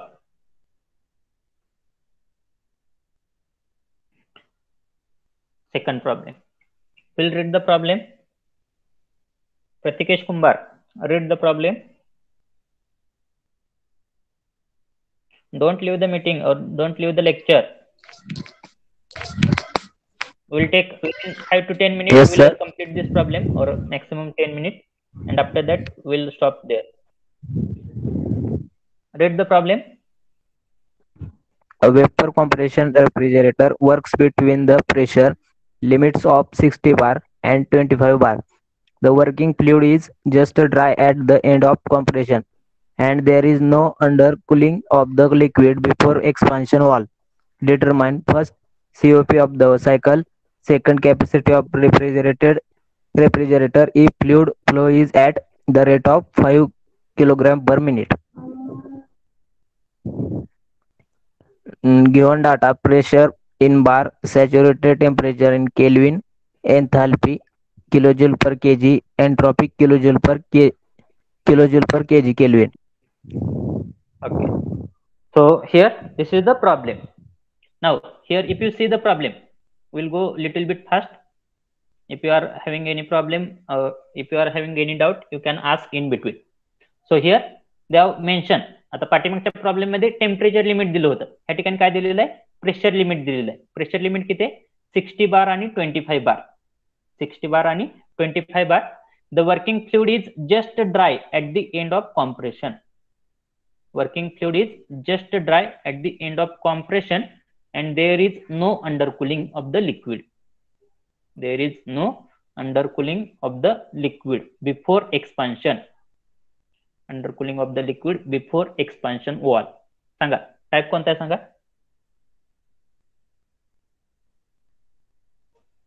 Type कोण सांगेल.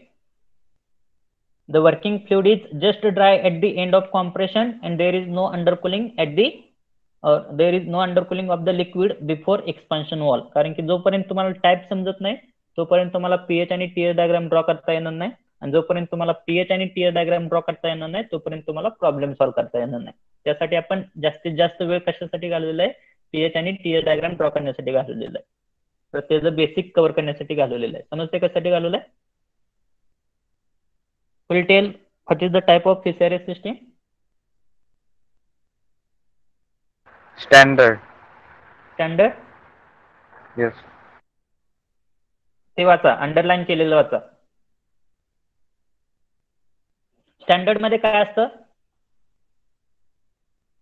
Thackeray, standard system मध्ये कसे असते, inlet of compressor काय असतं, saturated vapour. Outlet of condenser काय असतं, सॅच्युरेटेड लिक्विड. आता हे अंडरलाईन केलेलं वाचा, काय काय दिलंय. The working fluid is just dry at the end of compression. Inlet of compressor काय असणार आहे, एंड ऑफ कॉम्प्रेशनला काय भेटते तुम्हाला, जस्ट ड्राय म्हणजे काय, सॅच्युरेटेड वेपर आहे.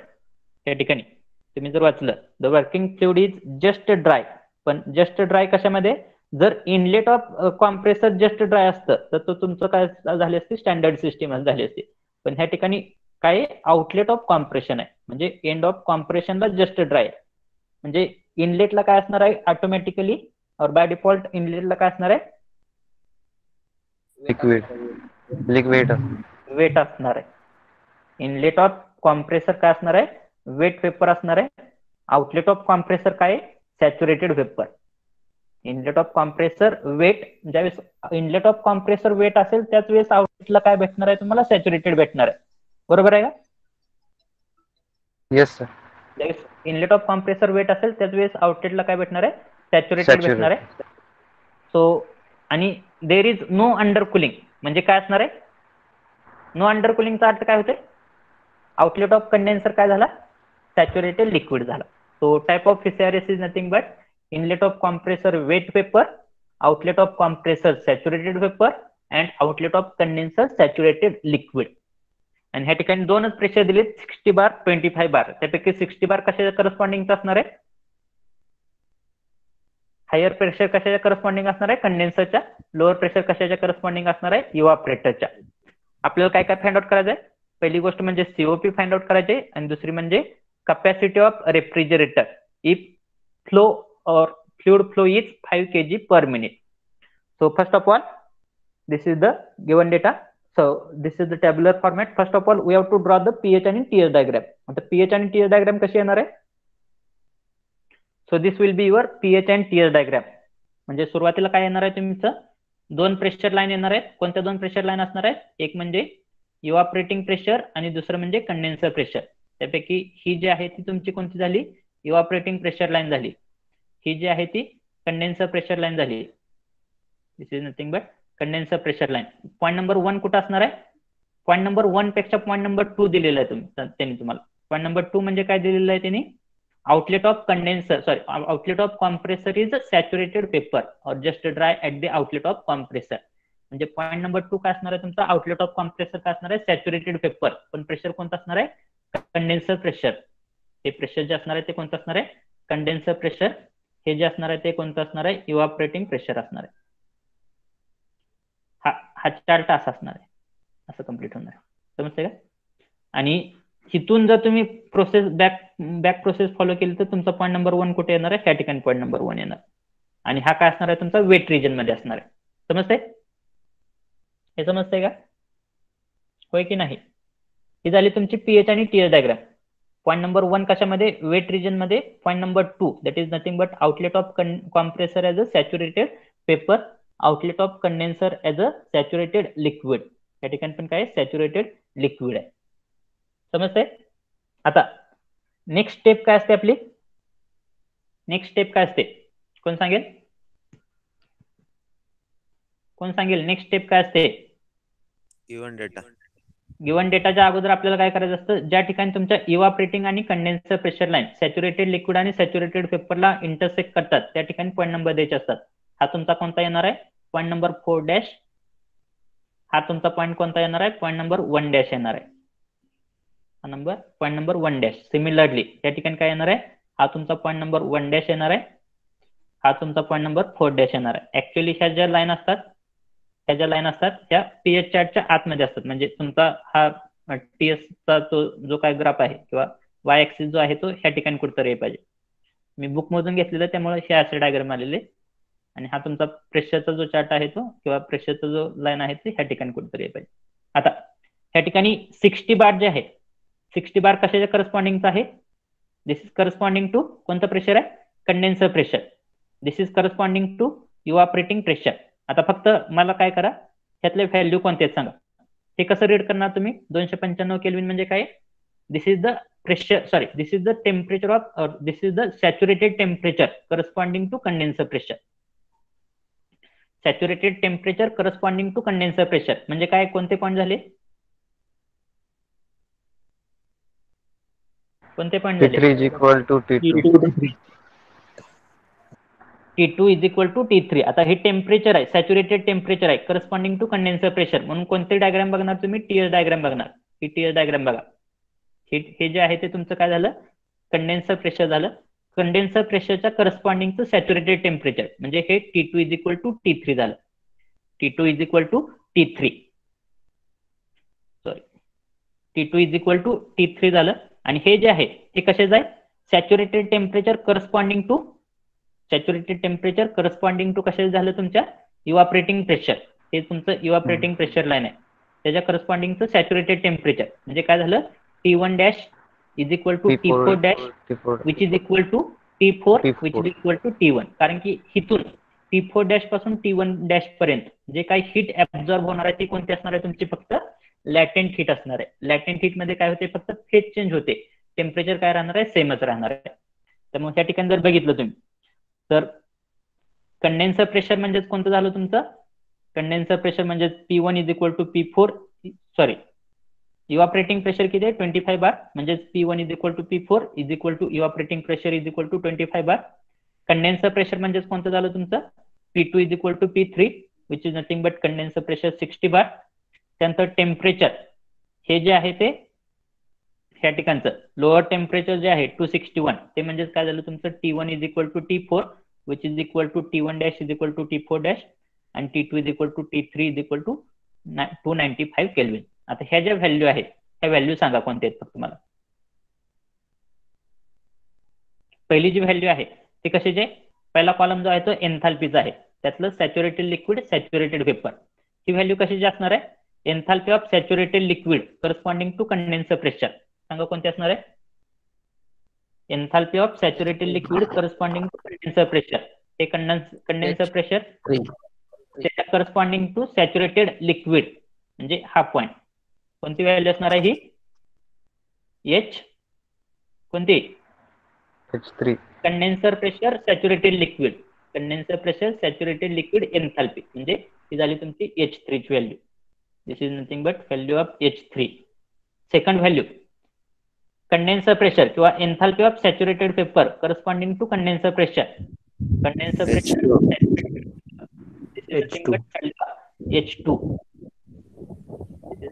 Value of H2. त्यानंतर ही व्हॅल्यू कशी असणार आहे? Enthalpy of saturated liquid corresponding to evaporating pressure H4. आणि त्यातलं सॅच्युरेटेड लिक्विड. सॅच्युरेटेड लिक्विड म्हणजे कुठं? ह्या ठिकाणी. H4 चे की H4 डॅश चे? ही जी व्हॅल्यू आहे ती कशाची? H4 ची की H4 डॅश ची? H4 dash. H4 कारण की सॅच्युरेटेड लिक्विडचे सॅच्युरेटेड लिक्विड आहे आपली आणि त्याला कनेक्ट होणारी किंवा इंटरसेक्ट होणारी इव्हॅपोरेटिंग प्रेशर लाईन म्हणजे ही आपला हा पॉईंट झाला. That is nothing but H4 त्यानंतर नेक्स्ट जे आहे ते कशाचे हे 322 H1 dash. H1 की H1 काय enthalpy of saturated paper. Saturated paper म्हणजे कोणती झाली ही लाईन झाली. सॅच्युरेटेड पेपर लाईनला ज्या ठिकाणी तुमचं इव्हॅपोरेटिंग प्रेशर इंटरसेक्ट होते तो पॉईंट कोणता आहे तुमचा 1 आहे. म्हणजे ही कशाची व्हॅल्यू झाली तुमची H1 ची झाली. समजतंय ही कशी झाली H1 ची. आता ह्या ठिकाणी तुम्हाला H3 ची व्हॅल्यू आहे. H3 ची म्हणजे कशाची व्हॅल्यू असते सॉरी ही जी आहे ती तुमची कशाची व्हॅल्यू H3 ची. पण जर तुम्ही ग्राफ बघितला H3 इज इक्वल टू काय असतं H4 असतं बरोबर. कारण की 3 to 4 प्रोसेस कशी असते आयसेंथाल्पिक एक्सपान्शनची प्रोसेस असते. त्यामुळे ही H3 म्हणजेच काय असतं तुमचं H4 असतं. इथपर्यंत समजलं सगळ्यांना इथपर्यंत समजलं का होय की नाही. Yes no. नाव दुसरा कॉलम जो आहे तो कशाचा आहे एन्ट्रॉपीचा आहे. एन्ट्रॉपीचा असल्यामुळे मी कोणता चार्ट बघणार आहे आता एन्ट्रॉपीचा असल्यामुळे चार्ट कोणता बघणार आहे टीएस चार्ट बघणार आहे. आता टीएस चार्ट मध्ये जर बघितलं तर पहिली जी व्हॅल्यू आहे ती कशाची व्हॅल्यू आहे entropy of saturated liquid corresponding to condenser pressure. Condenser pressure line ही condenser pressure line saturated liquid म्हणजे ही पॉईंट म्हणजे कोणता झाला तुमचा S3 पॉईंट झाला. This is nothing but value of S3. What about this entropy of saturated vapour corresponding to condenser pressure. Saturated vapour आणि condenser pressure saturated vapour आणि condenser pressure म्हणजे S2 झाला. हा काय तुमचा S2 झाला. त्यानंतर ही जी असणार आहे ती कशाची असणार आहे. आता ह्या ठिकाणी अजून एक कळेल तुम्हाला. हा जर S2 असेल तर 1 to 2 प्रोसेस कशी असते आपली 1 to 2 प्रोसेस कशी असते आयसेंट्रॉपिक कॉम्प्रेशनची प्रोसेस असते. म्हणजेच हा पॉईंट कोणता झाला S2 म्हणजेच कशाची व्हॅल्यू झाली this is nothing but value of S1. कारण की 1 to 2 प्रोसेस जे आहे या ठिकाणी जर बघितलं S2 म्हणजे हा S2 झाला आणि S2 म्हणजेच काय झाला या ठिकाणी S1 पण झाला. समजते. त्यानंतर ही जी व्हॅल्यू आहे entropy of saturated liquid corresponding to evaporating pressure. Saturated liquid corresponding to evaporating pressure ही इव्हॅपोरेटिंग प्रेशर लाईन आणि सॅच्युरेटेड लिक्विड म्हणजे S4 झाला हा. दिस इज नथिंग बट S4 आणि लास्ट कॉलम कशाचा आहे लास्ट व्हॅल्यू ही जी असणार आहे ती entropy of saturated vapour corresponding to evaporating pressure. ही इव्हॅपोरेटिंग प्रेशर सॅच्युरेटेड वेपर म्हणजे 1 that is nothing but S1. समजला given data. Right down the given data. आता गिवन डेटावरून आपल्याला काय फाइंड आउट करायचं आहे पहिल्यांदा COP कॅल्क्युलेट करायचं आहे. फक्त प्रोसेस सांगतो आता कसं कॅल्क्युलेट करायचं. आपल्याला काय कॅल्क्युलेट करायचं आहे COP कॅल्क्युलेट करायचं आहे. COP कॅल्क्युलेट करण्यासाठी फॉर्म्युला कोणता आहे लवकर कोणताही टाईप असू द्या फॉर्म्युला काय असणार आहे सेम म्हणजे H1 minus H4 divided by H2 minus H1. त्यातलं काय काय दिलंय बघा आता कोणता अननोन आहे ह्यामध्ये H2 minus H1. त्यापैकी H4 म्हणजेच काय झाला आपला H3 म्हणजेच H4 असतो. हा H3 म्हणजेच काय असतो H4 असतो. दिस इज नथिंग बट कारण की 3 to 4 प्रोसेस जे आहे या ठिकाणी बघितलं असेल कुठे गेला हा 3 to 4 प्रोसेस जी आहे ती आयसेंथाल्पिक एक्सपान्शनचे म्हणजे ही आपल्याकडे कशाची व्हॅल्यू मिळाली आपल्याला H4 ची व्हॅल्यू आहे 2 मिनिटं कलर चेंज करतो. H1 ची व्हॅल्यू दिली आहे का तिने H1 ची व्हॅल्यू अननोन दिसते मला तर या ठिकाणी H1 ची व्हॅल्यू दिलेली नाही. H4 आहे H2 दिलेलं आहे का या ठिकाणी H2 पण दिलेलं आहे. फक्त H1 अननोन आहे. COP कॅल्क्युलेट करण्यासाठी सुरुवातीला काय कॅल्क्युलेट करावं लागणार आहे तुम्हाला लक्ष द्या. COP कॅल्क्युलेट करण्यासाठी सगळ्यात पहिल्यांदा काय कॅल्क्युलेट करावं लागणार आहे H1. आता H1 कसा कॅल्क्युलेट करणार H1 म्हणजे कोणती झाले ह्या पॉईंटची एन्थाल्पी पाहिजे तुम्हाला. ह्या पॉईंटची एन्थाल्पी कलर सेम झाला का H1 कसा कॅल्क्युलेट करणार आहे तुम्ही आता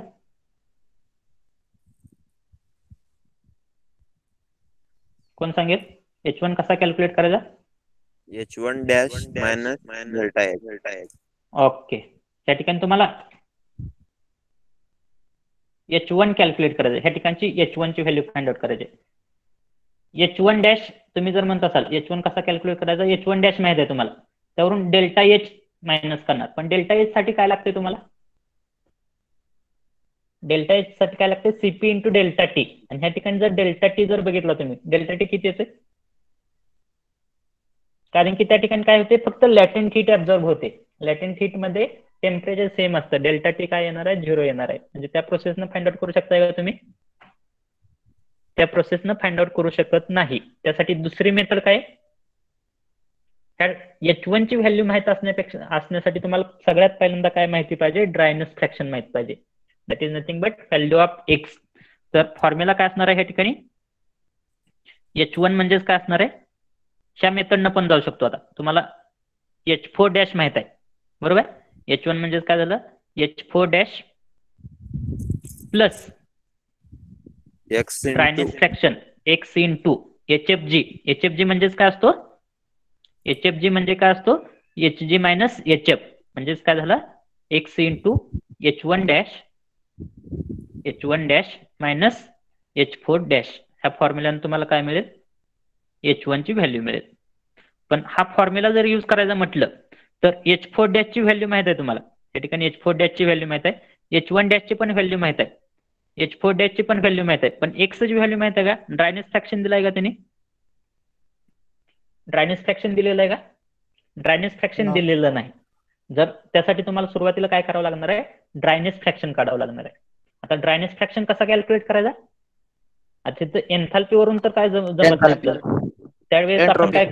त्यावेळेस आपण कुठं स्विच होणार आहे, एंट्रॉपीकडे स्विच होणार आहे, बरोबर आहे. आता इथं एंट्रॉपी कशाची माहिती आहे आपल्याला, S1 ची पण एंट्रॉपी माहित आहे. लक्ष द्या, S1 ची एंट्रॉपी माहित आहे का, कारण की S2 म्हणजेच काय, S1 आहे. S1 ची एंट्रॉपी माहित आहे. त्यानंतर S1 चा फॉर्म्युला आपण यूज करू शकतो. S1 चा फॉर्म्युला काय येणार आहे ह्या ठिकाणी, S1 एंट्रॉपी, S1 चा फॉर्म्युला कोण सांगेल, entropy in the wet region. कशी कॅल्क्युलेट करतो आपण, S1 म्हणजे काय असणार आहे, S4 dash.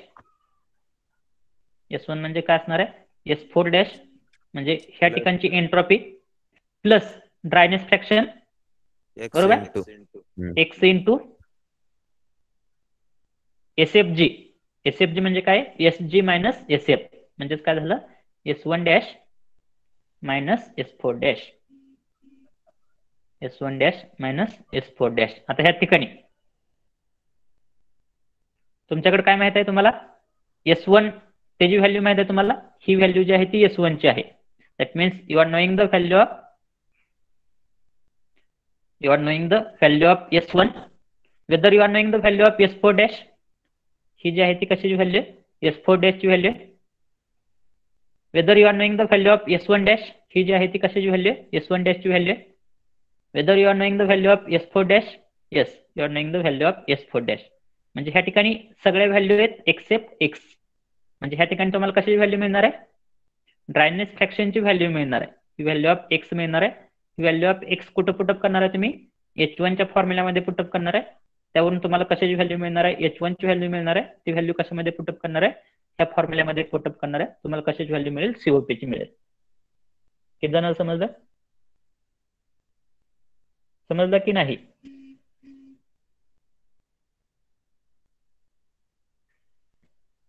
Okay, will follow the same method. हे झालं आपल्या S1 च्या व्हॅल्यू. सुरुवातीला मला COP कॅल्क्युलेट करायचं आहे. COP कॅल्क्युलेट करण्यासाठी मला काय माहित आहे, H1 अननोन आहे. या ठिकाणी काय अननोन नाही, H1 अननोन आहे, बाकी सगळ्या व्हॅल्यू माहित आहेत मला. तर H1 कसा कॅल्क्युलेट करणार, हा फॉर्म्युल्यानं H1 कॅल्क्युलेट करणार, ड्रायनेस फ्रॅक्शनचा फॉर्म्युला यूज करू. पण ह्या फॉर्म्युल्यामध्ये पण बाकी सगळ्या व्हॅल्यू माहित आहेत मला. पण ह्या ठिकाणी अननोन काय, X1 अननोन आहे. म्हणजे X1 म्हणजे काय झाला, ड्रायनेस फ्रॅक्शन अननोन आहे. ड्रायनेस फ्रॅक्शन कसा कॅल्क्युलेट करणार आहे मी, ड्रायनेस फ्रॅक्शन साठी मी काय करणार आहे, S1 चा फॉर्म्युला यूज करणार आहे. S1 म्हणजेच काय झाला, S4 डॅश S1 म्हणजेच काय झाला, S4 dash plus X1 into SFG. SFG म्हणजेच काय झाला, S1 dash minus S4 dash. या ठिकाणी सगळ्या व्हॅल्यू माहित आहेत मला. S4 डॅश माहित आहे, S1 डॅश माहित आहे, S4 डॅश माहित आहे. या ठिकाणी S1 ची पण व्हॅल्यू माहित आहे. त्यावरून मला कशाची व्हॅल्यू मिळेल, x1 ची व्हॅल्यू मिळेल. त्यावरून ड्रायनेस फ्रॅक्शन किती आला माझा 0.79 किंवा 0.8 आला. ही ड्रायनेस फ्रॅक्शनची व्हॅल्यू कशामध्ये पुटअप करणार आहे, या ठिकाणी H1 मध्ये पुटअप करणार आहे. या ठिकाणी H1 ची व्हॅल्यू मिळेल, त्यामध्ये पुटअप करा COP ची व्हॅल्यू मिळेल. So enthalpy at point number 1 he enthalpy आली, त्यावरून COP आला. समजलं इथपर्यंत? आता दुसरी गोष्ट काय फाइंड आउट करायची आपल्याला, दुसरी गोष्ट आपल्याला काय फाइंड आउट करायची, capacity of refrigerator find out करायचे. आणि capacity of refrigerator find out करण्यासाठी त्यांनी काय दिलेलं आहे, mass flow rate of refrigerant दिलेलं आहे. किती आहे mass flow rate of refrigerant, 5 kg/h आहे. बरोबर आहे, 5 kg/h आहे. तर त्यासाठी कॅपॅसिटी कशी फाइंड आउट करत असतो आपण, कॅपॅसिटी म्हणजे काय, तो रेफ्रिजरेटर, एखाद्या रेफ्रिजरेटरची कॅपॅसिटी म्हणजे काय, तो रेफ्रिजरेटर पर मिनिटाला किंवा पर आवरला किंवा किती अमाऊंट ऑफ हीट ऍब्झॉर्ब करू शकतो, पर मिनिटाला किंवा पर आवरला किती अमाऊंट ऑफ हीट ऍब्झॉर्ब करू शकतो, त्याला काय म्हणतो आपण, कॅपॅसिटी ऑफ रेफ्रिजरेटर म्हणतो. आता कॅपॅसिटी ऑफ रेफ्रिजरेटर म्हणजे amount of heat absorb per unit time. आता अमाऊंट ऑफ हीट ऍब्झॉर्ब जर कॅल्क्युलेट करायची असेल तर कशी कॅल्क्युलेट करत असतो आपण, M × CP × ΔT. पण CP × ΔT म्हणजेच काय असतं, ΔH असतं. आणि ΔH म्हणजे कोणतं घ्यायचंय, कोणत्या प्रोसेसमध्ये हीट ऍब्झॉर्प्शन होते, 1 to 4 मध्ये हीट ऍब्झॉर्प्शन होत असते. त्यामुळे H1 - H4, H1 - H4 म्हणजे मास of refrigerant, mass of refrigerant into H1 - H4 या फॉर्म्युल्याने मला काय मिळेल, amount of heat absorb per unit time मिळेल. तर या ठिकाणी H1 ची व्हॅल्यू माहित आहे मला, H1 ची व्हॅल्यू माहित आहे, H4 ची व्हॅल्यू माहित आहे, मास ऑफ रेफ्रिजरंट पण माहित आहे. त्या फक्त व्हॅल्यू पुटअप करा. सो H1 ची व्हॅल्यू पुटअप केली, H4 ची व्हॅल्यू पुटअप केली. सो H1 - H4 एवढा आला. मास ऑफ रेफ्रिजरंट किती आहे, 5 kg/min आहे, नॉट पर आवर, 5 kg/min आहे. तर ह्या फॉर्म्युल्यामध्ये पुटअप करा, QA किती येणार आहे, mass of refrigerant into, so total amount of heat absorb किंवा एक्सट्रॅक्टेड काय येणार आहे, mass of refrigerant QA is equal to mass of refrigerant into H1 - H4. त्यावरून ही व्हॅल्यू कशामध्ये येणार आहे, ह्या ज्या व्हॅल्यू होत्या H1 - H4 ची व्हॅल्यू कशामध्ये होती, किलोजूल पर केजी मध्ये होती, किलोजूल पर केजी मध्ये होती. आणि आपला मास ऑफ रेफ्रिजरंट जो आहे तो कशामध्ये आहे, kg/min मध्ये, kg/min. त्यामुळे ह्या ठिकाणी kg काय होणार आहे, कॅन्सल होणार आहे. म्हणजे काय आन्सर येणार आहे, kg कॅन्सल होणार आहे. म्हणजे काय आन्सर येणार आहे ते कशामध्ये येणार आहे, kJ/min मध्ये येणार आहे. पण आपल्याला कॅपॅसिटी ऑफ रेफ्रिजरेटर नेहमी कशामध्ये एक्सप्लेन करत असतो, कॅपॅसिटी ऑफ रेफ्रिजरेटर नेहमी कशामध्ये एक्सप्लेन करत असतो, TR मध्ये एक्सप्लेन करत असतो. आणि आपल्याला माहित आहे 1 TR is nothing but 210 kJ/min. म्हणजे हे जर मला कॅपॅसिटी ऑफ रेफ्रिजरेटर कॅल्क्युलेट करायचं असेल तर ह्या आन्सरला जे काय आन्सर आलेला आहे त्याला जर मी 210 न डिवाइड केलं, त्या आन्सरला जर मी 210 न डिवाइड केलं, कारण की मला काय माहित आहे 1 TR is nothing but equal to 210 kJ/min. त्यामुळे kJ/min चं TR मध्ये कन्वर्जन करण्यासाठी मी काय करणार आहे, त्याला डिवाइडेड बाय 210 करणार आहे. सो डिवाइडेड बाय 210 जे काय आन्सर येईल ते कशामध्ये असणार आहे, टर्न ऑफ रेफ्रिजरेशन मध्ये असणार आहे. समजलं? This is nothing but end of problem. Have understood the problem? समजला का problem? Okay. Now you can write your roll number in the chat box and you can exit the meeting or you can exit the lecture. Thank you for attending the lecture.